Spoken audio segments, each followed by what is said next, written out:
et à tous. Aujourd'hui, j'aimerais vous parler d'une plante qu'on peut cueillir et cuisiner toute l'année. Il s'agit du pissenlit. J'aimerais non seulement vous parler de tout ce qu'elle peut nous offrir en cuisine, mais aussi vous montrer à quel point c'est un cadeau de la nature avec tout ce qu'elle peut nous offrir dans la pharmacie familiale. Avant d'en venir là, il y a vraiment un point important à comprendre avant d'aller cueillir le pissenlit, c'est que tout ce qui a quelque chose qui ressemble à une grosse fleur jaune en haut et des feuilles plus ou moins arrangées en rosette à la base n'est pas forcément du pissenlit. À la fin de la vidéo, je vais vous donner des indications pour être sûr de bien cueillir du pissenlit.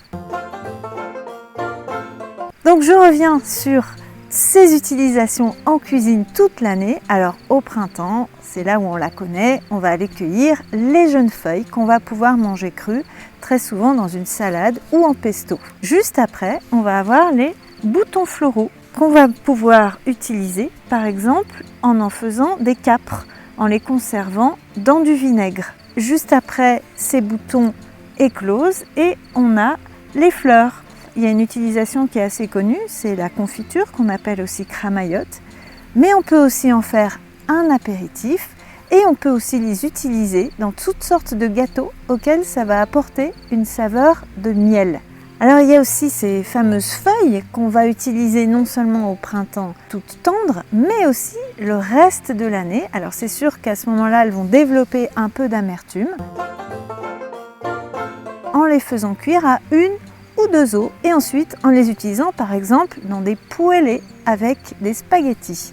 Et puis enfin, on a la racine. La racine, on va l'utiliser de l'automne au printemps, là où elle est riche en éléments nutritifs, c'est là qu'elle les stocke en attendant le printemps pour pouvoir à nouveau fleurir et faire des feuilles. C'est à ce moment-là qu'on va la prélever.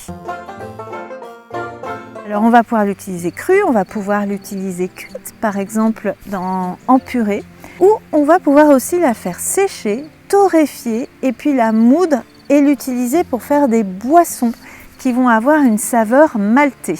Alors je vous disais que le pissenlit est un véritable cadeau de la nature, d'une part parce qu'on va le trouver toute l'année, mais aussi par les nutriments qu'il contient. Une feuille de pissenlit, elle contient à poids égal, donc 100 g de feuilles de pissenlit contiennent autant de provitamine A que 100 g de carottes. Elles contiennent, à poids égal toujours, 4 fois plus de calcium que le lait et en plus c'est un calcium qui va être mieux assimilé que le calcium animal. Elles contiennent aussi beaucoup de potassium et d'autres sels minéraux comme le magnésium, le fer. Elles contiennent des vitamines B2, C, E et comme toutes les parties vertes des plantes, elles sont riches en protéines complètes, c'est-à-dire des protéines qui vont pouvoir être entièrement assimilées par le corps. Les racines, elles, sont riches en inuline.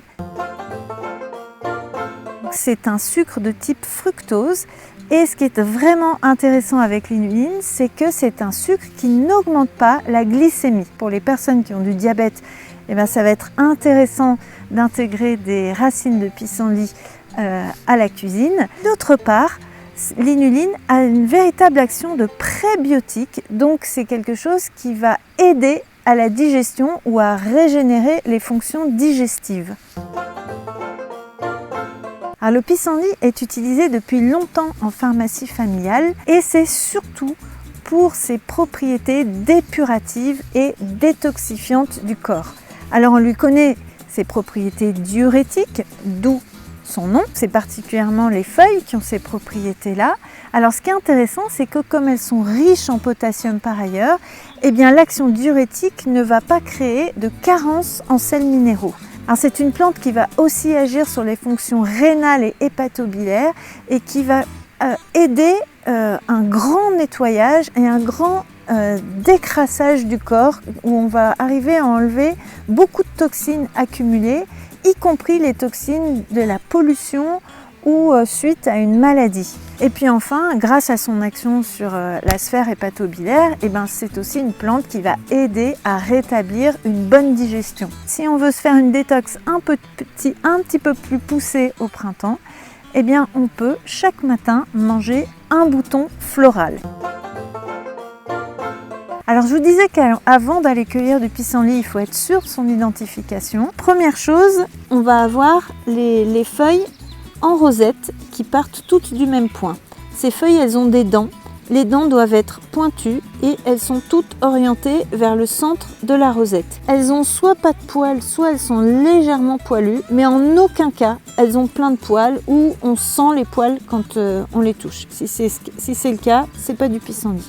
Elles ont cette grosse fleur jaune qui n'est pas une fleur en fait, c'est un ensemble de fleurs sur un réceptacle et chaque petite languette qu'on croit être un pétale est en elle-même une fleur. Cet ensemble de fleurs sur un réceptacle se trouve en haut d'une tige florale unique et non ramifiée, donc il n'y a pas des ramifications avec d'autres tiges florales, et elle est toute seule en haut, il n'y a pas d'autres réceptacles. Enfin, si on coupe la plante, eh bien, on voit qu'il y a un latex blanc qui apparaît, donc autant au niveau de la tige florale qu'au niveau de la feuille. Si vous avez envie d'en savoir plus sur la cuisine du pissenlit, je vous recommande Je cuisine le pissenlit, le dépliant que nous avons sorti avec la maison d'édition L'Aventure au coin du bois et dans lequel vous trouverez des informations sur l'identification, des informations sur les nutriments et les propriétés médicinales et des recettes en pas à pas illustrées par Linégrette avec sur le rabat de gauche des recettes classiques et sur les 3 rabats du milieu mes créations culinaires avec les feuilles, les fleurs et les racines. Vous retrouverez Je cuisine le pissenlit sur le site de l'Aventure au coin du bois.